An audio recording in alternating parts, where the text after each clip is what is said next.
విలీనం చేయించుకొని నా చేత పని చేయించి ఉద్యమాలు అన్నీ చేశాను, కష్టపడ్డాను. కానీ మీరేం చేశారండి? ఒక మహిళని ఏ కాంగ్రెస్ తెలంగాణ ఇస్తాం అని చెప్పడం జరిగిందో అదే రోజు రాత్రి ఏ మాత్రం గ్యాప్ ఇవ్వకుండా, సమయం ఇవ్వకుండా, ఆ ఆనందాన్ని నేను తీసుకోనివ్వకుండా 12ంటికి సస్పెండ్ చేశాడు కేసీఆర్. వాస్తవాలు మాట్లాడుకుందామండి. ఎందుకు వాస్తవాలు కప్పిపుడుచుకుంటారు? విజయశాంతికి సంబంధమే లేదా? తెలంగాణ విజయశాంతి పోరాడలేదా? ఫర్ కైండ్ ఇన్ఫర్మేషన్, 1998 నా రాజకీయ జీవితం మొదలైంది బీజేపీ నుంచి. ఇది అందరికీ తెలిసిన సత్యం. ఒక ఓటు 2 రాష్ట్రాలు అనబట్టే నేను వెళ్ళాను. కానీ వాళ్ళు అది నిలబెట్టుకోలేదు. అందుకే బయటకు వచ్చి తల్లి తెలంగాణ పార్టీ నడిపించాను. నేను ఒక మహిళగా ఆల్మోస్ట్ 4.5 to 5 years నేను ఉద్యమాలు చేశాను. అప్పుడు కేసీఆర్ గారు ఎక్కడున్నారంటే ఆయన టీడీపీలో ఉన్నారు. ఆయన టీడీపీలో ఉండి ఆయనకి మంత్రి పదవి ఇవ్వలేదు కాబట్టి అప్పుడు బయటకు వచ్చి ఆయన ఉద్యమం ఎత్తుకున్నారు. అప్పటికే నేను ఉద్యమం అన్నది స్టార్ట్ చేశాను. ఇది తెలుసుకోవాలండి. కొంచెం వెనక్కి వెళ్ళి, బహుశా అందరికీ తెలుసు కానీ తెలియనట్టు నటిస్తుంటారు. అంటే ఒక బురద జల్లడం కేసీఆర్ ఒక్కడే కాదండి, ఆయన సొత్తు కాదు తెలంగాణ. 1200 మంది చనిపోయారు తెలంగాణలో. ఎంతో మంది త్యాగం చేశారు, ఎంతో మంది కొట్లాడారు. దాంట్లో ఒక ఆడబిడ్డగా నా వంతు నేను కృషి చేశాను. అలాంటిది ఈరోజు ఒక ఎమ్మెల్సీ వచ్చినందుకు ఎలా వచ్చింది, ఎందుకు ఇచ్చారు, ఏం చేశారు, ఆవిడ అక్కడ ఏంటంటే ప్రశ్నలు. తెలంగాణ పార్లమెంట్లో 2 ఎంపీలు వెళ్ళారు కదా, 2 వెళ్ళినప్పుడు కొట్లాడుతున్నప్పుడు కేసీఆర్ ఎందుకు ఎగ్జిట్ అయిపోయాడండి? చివరిదాకా ఉంది. ఆ రోజు మా ఎంపీలు, కాంగ్రెస్ ఎంపీలు అందరూ ఉన్నాం, పెప్పర్ స్ప్రేలు కొట్టారు. నార్త్ ఎంపీలు అందరూ చిత్తక బాదుతున్నారు మమ్మల్ని ఎంపీని. నేను మీరా కుమార్ గారిని ఇలా పట్టుకుని నిలబడ్డాను. నేను ఇంత చేస్తే ఇదండి మీరు మాకు చూపించే కృతజ్ఞత? ఇదా మీ కుట్ర బుద్ధి? అంటే మీకు బడుగు బలహీన వర్గాలంటే నచ్చదు దొర, మీ దొర బుద్ధేతో చూపించుకుంటున్నారు. అందుకే నిన్ను దొర అంటున్నాను నేను. బడుగు బలహీన వర్గాలకి గౌరవం ఇవ్వడం నేర్చుకోండి. అదే బడుగు బలహీన వర్గాలు బీసీ కానీ, ఎస్సీ కానీ, ఎస్టీ కానీ, మైనార్టీ కానీ లేకపోతే మీరు ఈరోజు ఈ పొజిషన్లో ఎక్కడ ఎలాగుంటారు? మీరు గతంలో ముఖ్యమంత్రి ఎలా అయ్యారండి?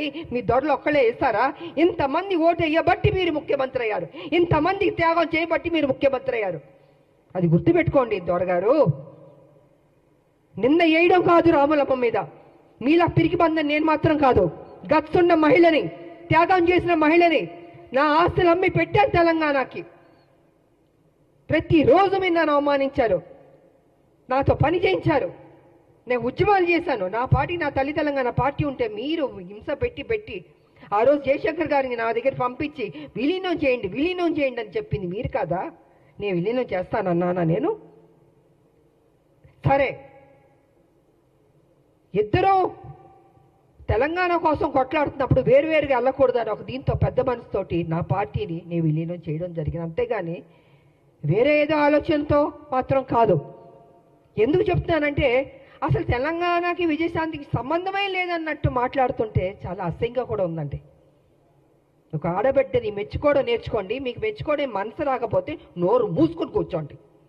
అంతేగాని మీ ఇష్టం వచ్చినట్టు ఎందుకు ఇచ్చారంటే ఇచ్చారండి కాంగ్రెస్ ఒక ఎమ్మెల్సీ. ఆ ఎమ్మెల్సీ ఇచ్చినందుకు కూడా మీకు అంత బాధ వేస్తుంది బీజేపీకి, టీఆర్ఎస్ అంటే. మా రాజకీయ నాయకుల శత్రువులారా బంద్ చేయండి. మా ఉద్యమ నాయకులు మేము మిమ్మల్ని వదిలిపెట్టాం. మీరు చేసే మోసాల్ని తెలంగాణలో ఏ రకంగా మళ్ళీ మీరు ఎంటర్ అవ్వాలనుకుంటున్నారో ఇంకో విషయం కూడా నేను చెప్పదలుచుకున్నారు. బీజేపీ ఏం చేయబోతుందంటే నెక్స్ట్ స్టెప్, ఏ తెలంగాణ వ్యతిరేకించే శక్తులు ఉన్నారో వాళ్ళందరినీ మొత్తం తిప్పబోతున్నారు తెలంగాణలో. మళ్ళీ బ్యాక్ టు స్క్వేర్ 1ని తెలంగాణ తీసుకురాబోతున్నారంటే వాళ్ళ పెత్తనం ఉండాలి. వ్యతిరేకించిన శక్తుల్ని, తెలంగాణ ఉద్యమం నాయకులు ఉండకూడదు, తెలంగాణ ప్రజలకి ప్రాధాన్యత ఉండకూడదు, మళ్ళీ బాంచన్ని కాలు మొక్కుతాననే పరిస్థితికి బీజేపీ తీసుకురాబోతుంది. ఇది సత్యం, ఇది తెలుసుకోవాలి అందరూ. అందుకే ఎవరు ఉద్యమ నాయకులు ఉన్నారో వాళ్ళందరినీ తొక్కేద్దాం, వాళ్ళ నోటిని బంద్ చేద్దాం. వాళ్ళు కనపడకూడదు, వినపడకూడదు, మాట్లాడకూడదు. ఇదే కదా మాతో చేసింది మీరు. మీ పార్టీలో ఉంటే ఏం గౌరవాలు ఇచ్చారు? ఎందుకు మీ పార్టీని బయటికి వెళ్ళాల్సి వచ్చింది? వాస్తవాలు ఇదండి. ఆ రోజు మీ బీజేపీలో కొంచెం వెనక్కి వెళ్దామండి. నేను మొన్న బీజేపీలో ఉన్నప్పుడు ఒక విషయం మీరు గుర్తుపెట్టుకోండి. కిరణ్ కుమార్ రెడ్డి గారు తెలంగాణను వ్యతిరేకించి ఆయన అసభ్యకరంగా మాట్లాడి తెలంగాణ ఉద్యమానికి నేను ఒక్క పైసా ఇవ్వను తెలంగాణకి, ఏం పీక్కుంటారో పీక్కోండి అన్నాడు కదా ఆయన. అలాంటి ఆయన్ని, తెలంగాణకు వ్యతిరేకున్న మనిషిని మొన్న బీజేపీలోకి ఎంటర్ అవుతే నాకు నిజంగా ఉండబుద్ధి అవ్వలేదు. ఆ స్టేజ్ మీద నేను వాకౌట్ అయిపోయి వెళ్ళిపోయాను. నేను ఎవరంటే కిషన్ రెడ్డి గారి ఫ్రెండ్ ఆయన. ఆ రోజు నుంచి బీజేపీకి నా మీద ఒక కక్ష. అంటే వాళ్ళ మనుషుల్ని తెలంగాణ వ్యతిరేక శక్తి వస్తే అక్కడ నేను బయటికి వెళ్ళిపోతున్నానంటే చూపించుకోకూడదు. ఎందుకు చూపించుకోకూడదండి? తెలంగాణని అవమానపరిచి తెలంగాణకి మేలు చేయని కిరణ్ కుమార్ రెడ్డి గారు లాంటి వాళ్ళు మిగతా ఇంకొకళ్ళు ఏమైనా ఉంటే ఎందుకు నేను వచ్చి మీకు ఎస్ బాస్ అని చెప్పాలండి? ఇలాగ అనేక కారణాలు ఉన్నాయండి. ఈ అనేక కారణాల వల్లే ఈరోజు విజయశాంతి మీద, రాములమ్మ మీద ఒక ఎమ్మెల్సీ ఇస్తే అయ్యో ఎందుకు ఇచ్చారు, ఎలా ఇచ్చారంటే పేపర్ వచ్చి ఇచ్చారండి. ఎలా ఇస్తారండి? సోనియా గాంధీ గారు బట్టి విక్రమార్క గారికి, మిగతా మంత్రులకి, ముఖ్య నాయకులకి, మా కాంగ్రెస్ కార్యకర్తలకి అందరికీ నేను ధన్యవాదాలు తెలియజేసుకుంటున్నాను. గత ఒక వారం నుంచి ఎవరో నేను కొత్త మనిషిలాగా అసలు ఎలా ఇచ్చారు ఈవిడికి ఒక ఎమ్మెల్సీ అని ఒక వింతగా ప్రశ్నలు వేయడం జరుగుతుంది. అంటే మీడియాలో జరుగుతుంది. అది మీడియా వాళ్ళు వేయడం కాదు, అది ఎవరు అడిగిస్తున్నారో కూడా మాకు తెలుసు. పాపం బీజేపీ, టీఆర్ఎస్ వాళ్ళకి ఏం అర్థం కావట్లేదు అనుకుంటాను. ఒక మహిళగా మీ రెండు పార్టీలకు నేను సేవలు అందించాను. మీరు సరైన నిర్ణయం తీసుకోకపోబట్టి మీ పార్టీని విడిచి నేను బయటికి వెళ్ళాను. ప్రజల్ని ఏ రకంగా మోసం చేయాలో ఆ రకంగా మీరు మోసం చేస్తున్నారు. సో ఈ రకంగా నేను బయటకు వచ్చి మనిషి నేను కష్టపడి ఒక మహిళగా కొట్లాడి నిజాయితీగా ఉంటే ఇవాళ ఒక ఎమ్మెల్సీ నాకు ఇచ్చినందుకు ఎందుకో మీకు అంత బాధ నాకు అర్థం కావట్లేదు. అంటే రేపు రాబోయే రోజుల్లో హౌస్లో మీ బండారాలని బయట పెడతానని భయం వేస్తుందా? హార్ట్ అటాక్లు వస్తాయా మీకు అని నేను అడుగుతున్నాను. కేసీఆర్ గారు మీ పార్టీలో నా పార్టీని విలీనం చేయించుకున్నారు, తల్లి తెలంగాణ పార్టీని. మీరు నా ఎమ్మటి పడ్డారు కానీ నా పార్టీని విలీనం చేయమని నేను మీ పార్టీలోకి వస్తానని నేను అనలేదు.